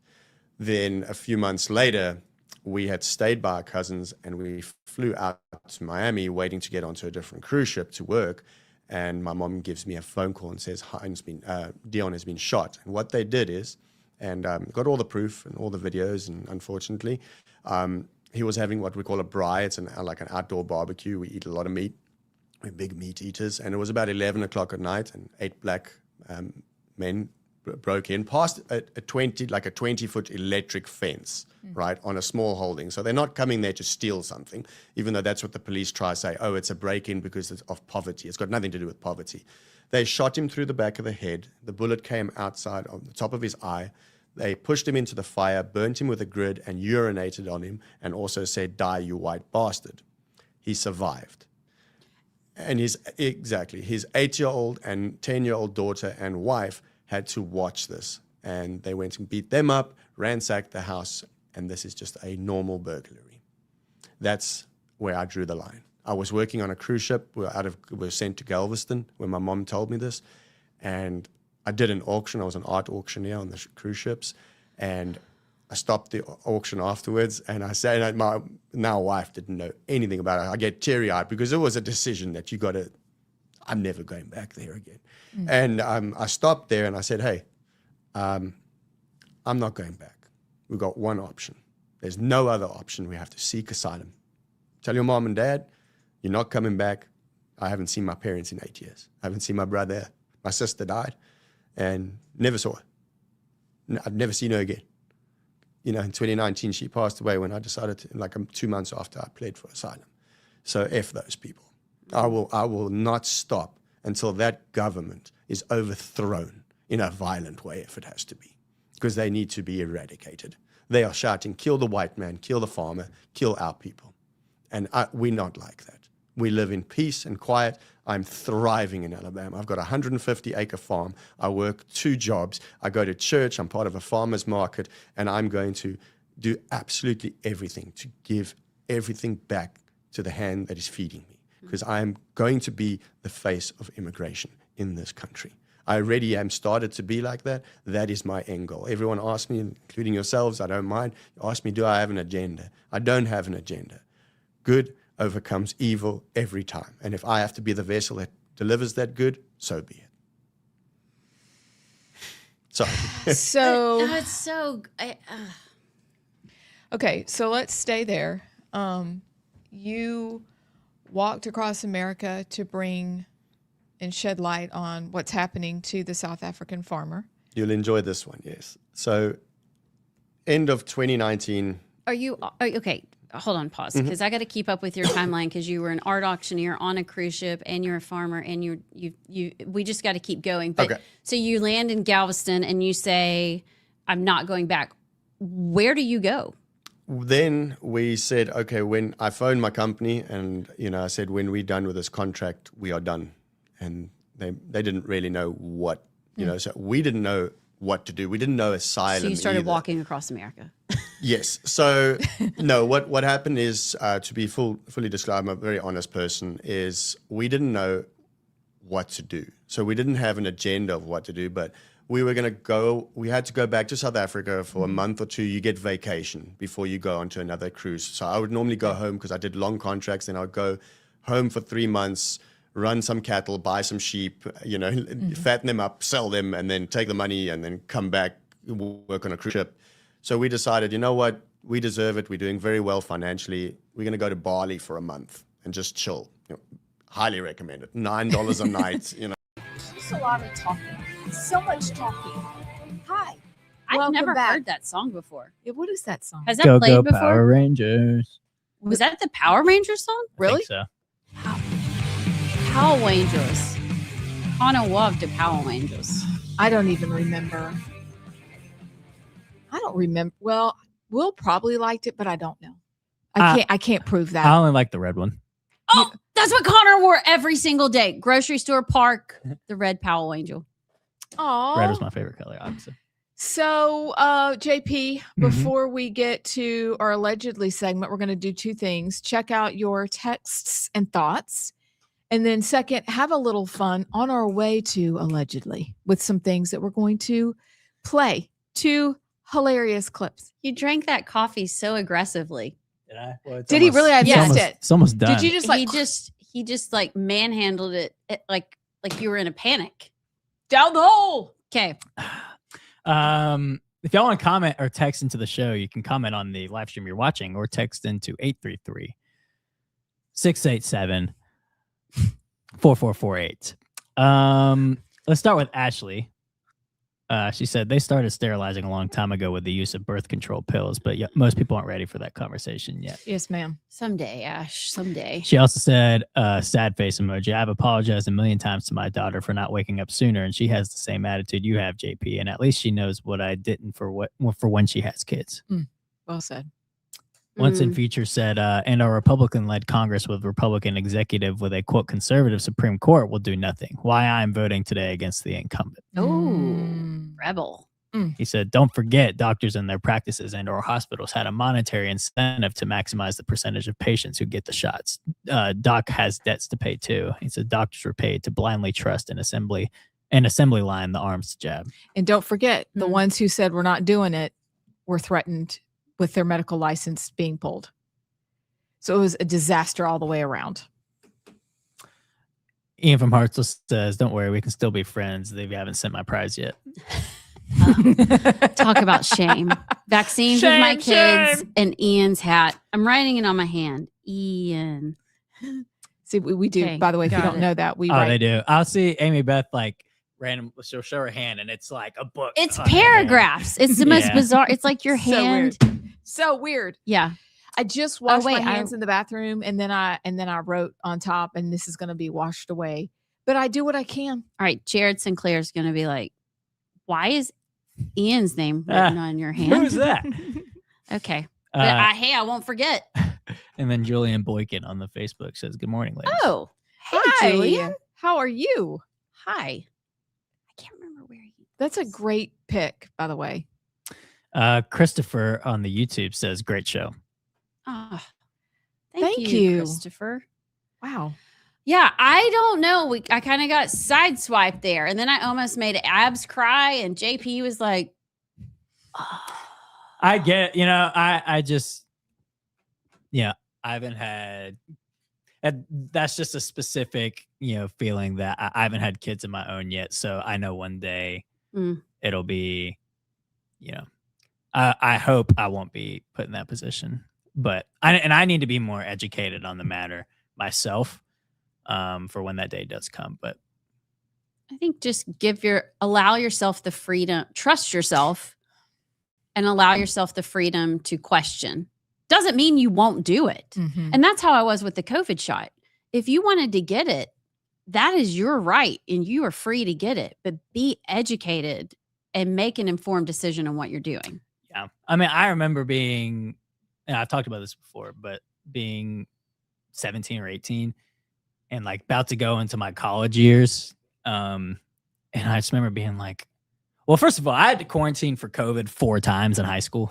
Never once had symptoms. My grandfather, who was almost 80, had diabetes, lung disease, heart disease, all like check off all the boxes of what he would be at risk for. And he just had a fever for like a day or two. But I was around him. I had to quarantine, sat next to somebody during class, went to dinner with them, sat across from them, and then sat next to them at a basketball game that night. Pretty much sat next to them all day. They got really sick from COVID. I never had a thing. So I just had 4 of those instances I had to quarantine. Never once got symptoms. So in my head, I was like, I don't think I really need the vaccine, but do I really want to go? I want to be in a dorm. I want to go to classes. Like, I'll just do it. But I remember being like, this is stupid. I'll just do it. Wrong. But Wrong. again, like it's a different position, Obviously now I'd be in a position where I'm like, no, but again, another example of just the institution set you up to where you almost felt like you had to. But Yes, that's right. Okay, those are good thoughts from everybody. Thank you. Thank you very much. So we have two funnies for you because that was a very serious topic, and we know you guys feel the same way we do. But for now, before we get to allegedly, there are two fun things. Number one, I need to give a shout out to my sweet Rosie. Hi, Rosie. Aw. Thank you for watching today. I want your mommy to text me and tell me what princess costume you have on. That's number one. And hi, May. And number two, this next clip is a dedication. Do you remember those? I do. Long distance dedication. Delilah. And when we have anyway, I'm going to leave it right there. Long distance dedication to Scott Buttram. So our friend Scott apparently ate pastrami and corned beef yesterday, and there's a massive recall. I don't know what's happening to our food supply, but there's a listeria outbreak of corned beef and pastrami. And I asked the simple question, who under 90 eats corned beef and pastrami? But apparently Scott Buttram does. So after the last segment, during the break, we were just laughing. I think we need to play this clip. It's an oldie, but a goodie. Are you all ready? Ready? Yes. Okay. Pull it up. Sliding in the first and you're feeling something burst. Diarrhea. When you're sliding in the third and you juicy turd. Diarrhea. When you're sliding in the hole and your shirts are full of foam. Diarrhea. When you're sitting in your Chevy and your shirts are feeling heavy. Diarrhea. Kevin, honey, where'd you learn that song? Last summer at camp. Ah, that was money well spent. Y'all remember that movie? Yeah. Parenthood? You remember it? I haven't seen it in its entirety. Oh man, that's good. Scott Buttram, hang in there. And We're cheering for you, bud. I'm trying to find his tweet. We got to retweeted tweet that at at you. him. Bless his heart. Okay, we've got explosive diarrhea. We've got bloody diarrhea. Listeria is actually, I can't remember what the symptoms are of it, but I guess we just need to eat air. Yeah, that would be safe. Maybe ice cubes just to give you a crunch, you know? Yeah, there you go. Yeah, it kind of like when you But they're probably poisoning our water. They probably are. But like if you drink Pellegrino because you get tired of drinking flat water, it's the same situation, just to be safe. It's fine. No problem. But that's for you, Scott Buttram. That's for you. And then my untimely passing. I literally ate pastrami and corned beef yesterday at McAllister's in Homewood, the New Yorker. It's probably his favorite, and it was delicious. It sounds amazing, If actually. I die, I want Allison Sinclair to deport everyone associated with my untimely passing. I promise you, Scott, I will deport them all. Deport. Yeah, I'll oversee the Deport. deporting. My bad deportation. Yeah. So then we found something else yesterday, and this also is another ridiculous thing. It has to do with camp. It does have to do with camp. Exactly. So this is just something else. And we wondered if you had heard this. I understand wanting to zhuzh some things up, but people were trying to phonetically sound out what this person is about to say. And we just wanted to put it out there and see if you've seen or heard this. Maybe. Liberal lesbians actually are on our way to drop that daughter off at Sleepaway Camp, at Camp Highlight, which is a camp for children of LGBTQ parents or children who identify as LGBTQ. It's an amazing, amazing camp, and she's headed there now, and we're really going to miss her because we love her. Did you say that? These liberal lesbians actually are on our way to drop that daughter off at Sleepaway Camp, at Camp Highlight, which is a camp for children of LGBTQ parents or children who identify as LGBTQ. Legitibiqua. I've seen it, heard it all. Sounds like a parasite. It sounds It like does. explosive Well, it kinda diarrhea. is, but That was just a new one, and we're pretty in the know. But when something stumps us like this, it has to be shared on our group chat. And we thought maybe you would want to see it too. Or maybe you've heard it and you've heard somebody call themselves LGBTQIA.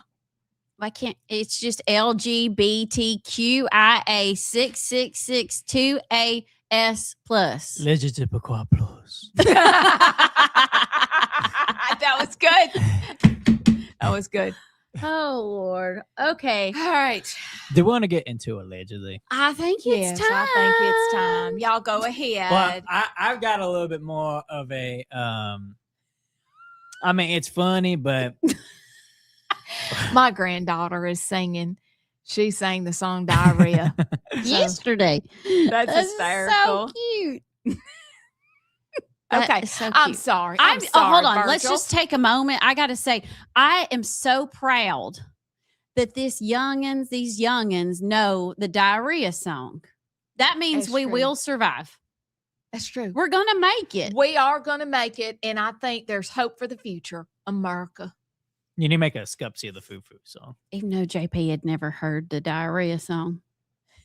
No, I think I When you're did. sliding into first and you feel something burst. You ain't never heard that. Diarrhea. Okay. Well, anyway, tell us about your story. Well, mine is a little less lighthearted, so I'll go first. But I we'll, can't do it again. no. It's lighthearted, but not as lighthearted as y'all's because I think I know what y'all's are. But this is allegedly. So allegedly.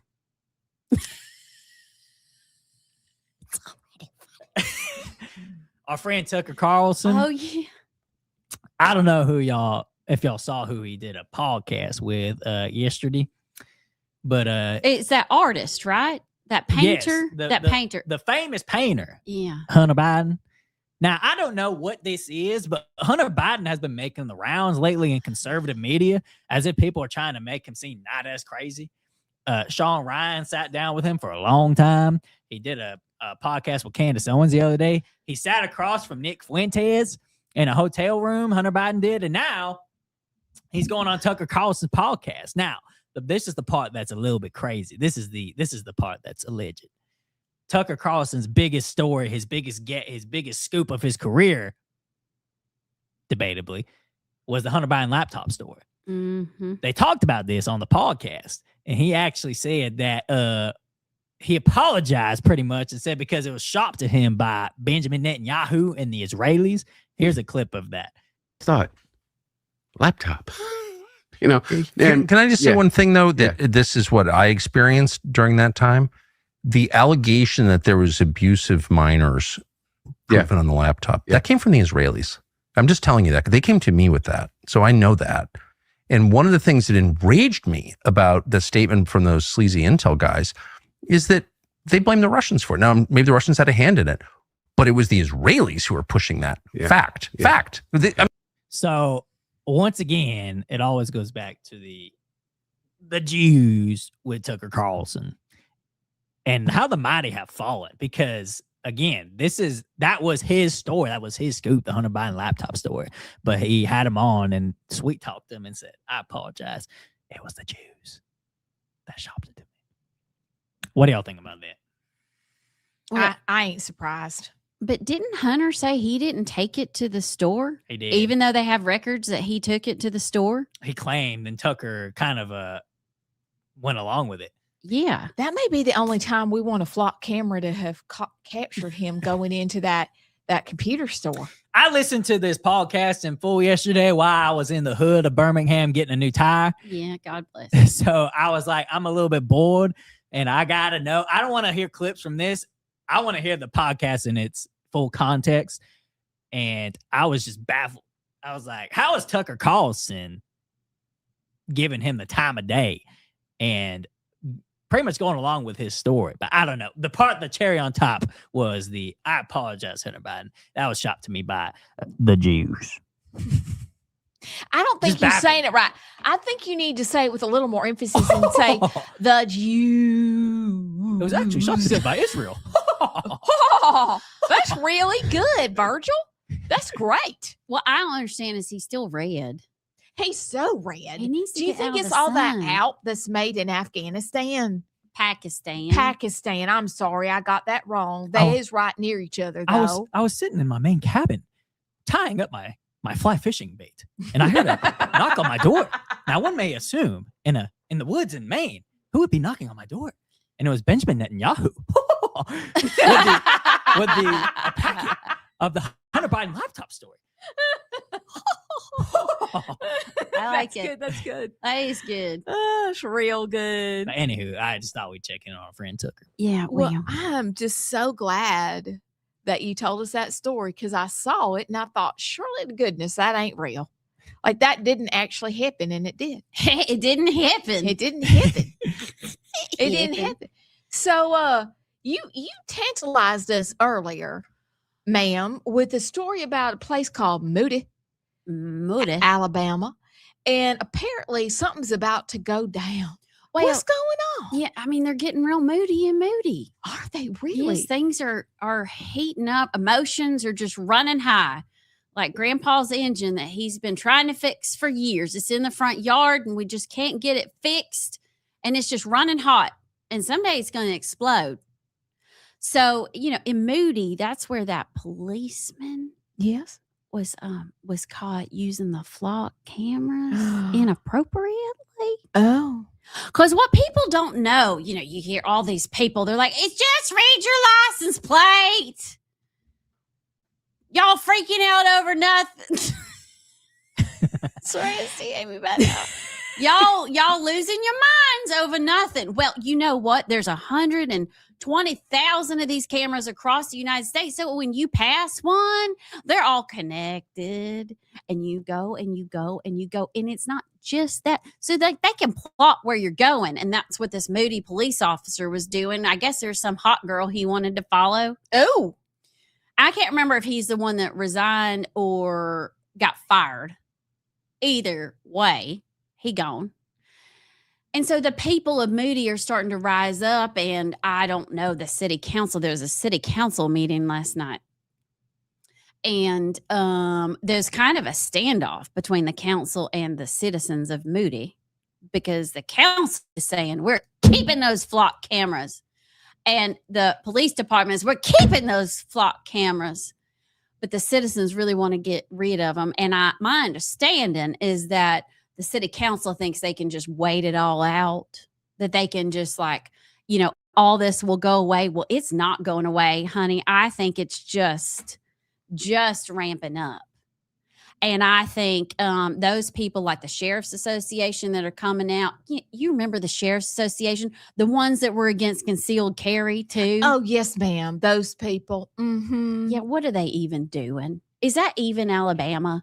I mean, we dare defend our rights, but you want to mass surveillance and take away our guns? We need new leadership.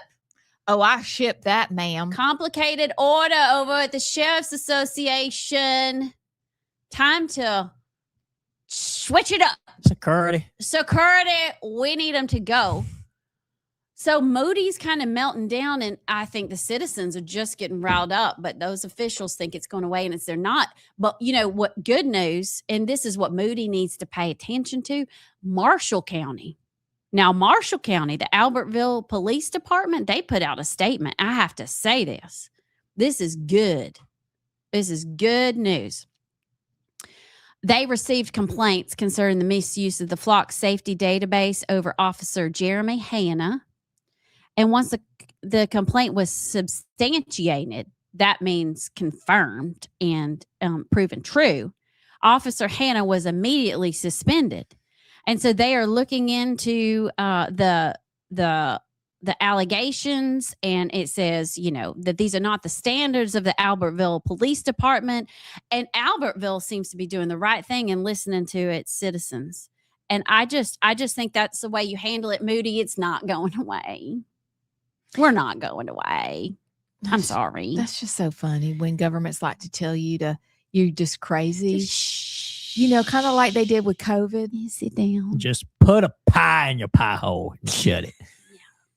What that or I will cut you. 3.145687, like they were talking about earlier, that pie with peach ice cream. Mm-hmm. Yeah, it's not going away, Moody. And I said to someone this morning, I said, look, these flock cameras and this mass surveillance Fourth Amendment, this is a hill to die on. Amen, sister. We Amen. can talk about Moody every day. I think we should. It seems it's crazy to me. Two of the most talked about political issues coming up on this election in November in the state are data centers and flock cameras. One more than the other. But what would you have thought that those would be the two dominating topics is flock cameras and data centers in Alabama? Hey, you know why? Because the citizens look like they different than the people that are elected leaders, because the citizens are like, we dare defend our rights. And the elected officials are like, just kidding. We ain't gonna let you. We gotta make haste while we can. Well, the flock cameras ones is really interesting to me because it's almost like when people have the epiphany of what they are, they looked around and they were already everywhere. Everywhere. Just go to deflock.org or .com, whatever it is. Oh, that's a good point. Virgil, I'm so glad you brought that up. I keep meaning to talk about this, and maybe we'll get to another day. I'll say it again, but you can look and see if you've been flocked. Oh, I want to know. You can go to haveibeenflocked.com, No way.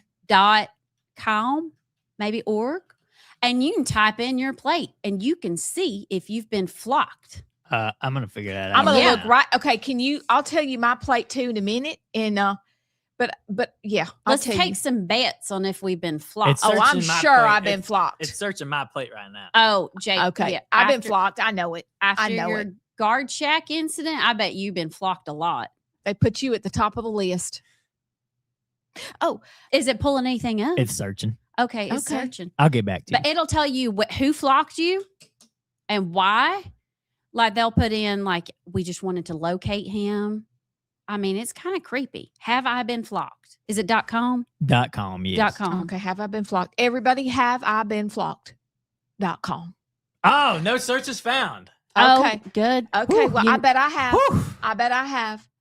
Okay, listen. I just got a story, and it's kind of a theme. Okay, it's a theme, and the theme is, now look, Republicans can be the same way, but today it happens to be the Democrats. Okay, and it's that Tabitha Eisner, the whole reason why, she was the vice chair of the Democratic Party for Alabama. Did she lose? Well, she lost. She lost, honey. Oh. And she lost her seat because, a couple weeks ago, she done said that, Democrats, y'all can vote. You can cross over. She just kind of made a joke about how many of us are actually voting in the election. And then the Republicans are always quick to say, well, that don't happen, except we tried to pass the bill for basically party registration. So it is a deal. But she came out and said, I was just done kidding. I wasn't serious. I didn't know. I didn't mean it. It turns out she lost and she didn't mean it. So I don't even know. But I noticed another thing, because basically Tabitha Eisner, which let me just say, I love her name, Tabitha.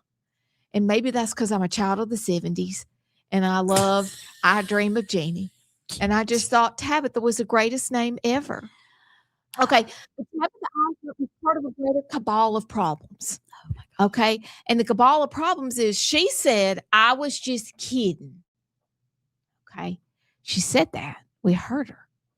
And now you look at a clip that was in our montage, and Zohran Mamdani said, I done kid the people into thinking that I was one of them, but really, I'm using the people. Y'all did see that in the clip of Zohran Mamdani, which we like to call Mom Dunny. But anyway, Zohran done did it. And then we heard AOC. And she said her woke 1.0 was crazy. And now woke 2.0 is going to get crazy too. But I just noticed this little theme of all of them. It always comes back to them saying, we was just kidding. We didn't mean it. This was Tabitha Eisner. I was just kidding. Come on. You guys know I was just kidding, right? And that's the theme. I was just kidding. And so I just wondered if y'all noticed that theme of we're just kidding. We didn't actually mean it. We said the truth, or we tricked people into believing something was true, but we're just kidding. And I wondered if you saw that theme amongst the Democrats this week. I was just kidding. I didn't mean what I said. I need y'all to take me real seriously when I say it at the moment. But when it comes right down to it and people don't like what I say, I was just kidding. I didn't mean it. You forgot one. Oh, what did I forget? You remember Miss Wong? I mean, Oh, Hong. Miss Hong Wong. Hongy Wongy. Francesca Hong Wong. She does not like Thanksgiving. Oh, but I was just love the kidding. Thanksgiving. Oh, yeah. She done said in front of the camera, Thanksgiving is a real hard holiday for some people. It has real bad memory. And now when she's challenged, she's right. You is right. She said, I was just kidding. It's my favorite. She done said it. But they all out there saying, I'm just kidding. Now, I'm going to just put a little exclamation point on this. The Democrats don't think babies are anything. They don't think they're real at all. Mm-hmm. And I noticed that AOC's done freezing her eggs. And I wonder what kind of eggs them were that she's freezing. Well, they can be real if you want them to be real. Oh, so it's a wantedness thing. Yeah. It just all depends on what they're feeling. Yeah. So maybe she's freezing them, but maybe not. So she can say, I was just kidding. I don't really want whatever is the result of these frozen things that I'm putting in my body. There you go. You catch it on. Okay. I just saw that. So and I thought, bright. I think she goes into the theme like a puzzle piece. And she belongs in the I'm just kidding category. She's already been there once. But this whole freezing the egg thing got me thinking, if this don't work out, was she just going to say I was just kidding? You are the smartest tool in the shed. Wow. I did sharpen my knives today. Anywho, that's all I got. Was it a hatchet in the parking lot? How did you know? Because I'm a heifer. I'm a heifer too. Should we show people our heifers back then?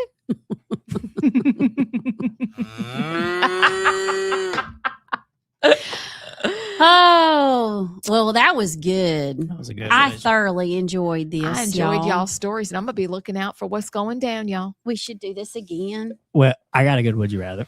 Okay. Would you rather have spoons when all you need is a knife, or always have a knife but never be able to use spoons? A knife. I want a knife. Because you can eat peanut butter, the most spoony thing in the world. You can still eat but what peanut butter about with a knife. soup or cereal? Pour the soup in your mouth. Pick it up and hold Smart. it. Yeah. But you're going to be times in your life where you just can't crack it. You need a knife. She is sharp as a That's tack. Or a hatchet. Or a hatchet. Would you rather In a talk parking lot. like Yoda or breathe like Darth Vader? It might be fun to talk like Yoda. Yoda. Methinks Yoda it is. Me never watched Star Wars before, What? but I know Yoda talks like that. You've never seen Star Wars? Not one? Well, okay, I see. Return of the spoken. Jedi? I saw one, whichever one came out in 2015 in theaters. You There's sit on a the throne of show, lies. A Disney show that you need to watch, The Mandalorian. JP. Excellent. That's your starter pack. Sorry. Get out. Ella, come get your man. Oh, she's very mad at me about that. You need to get him straight. Stand by your man, Ella. But that means stand by your man and turn the TV on, and then put all the Star Wars on. Just a series. Y'all got 2 weeks worth of watching to go. So, Luke, I am your father. You have no clue where that. Okay. Oh, bless it all. I got work to do. Boy.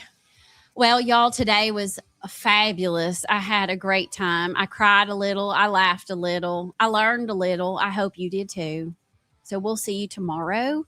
We got Bobby, the trainer, will be with us. We got Hot Flash News. Oh, I think I have a new theme song for Hot Flash News. Oh, I can't wait. It seems to be very flashing hot. Nice. It's awful. So we'll see y'all tomorrow on the right side.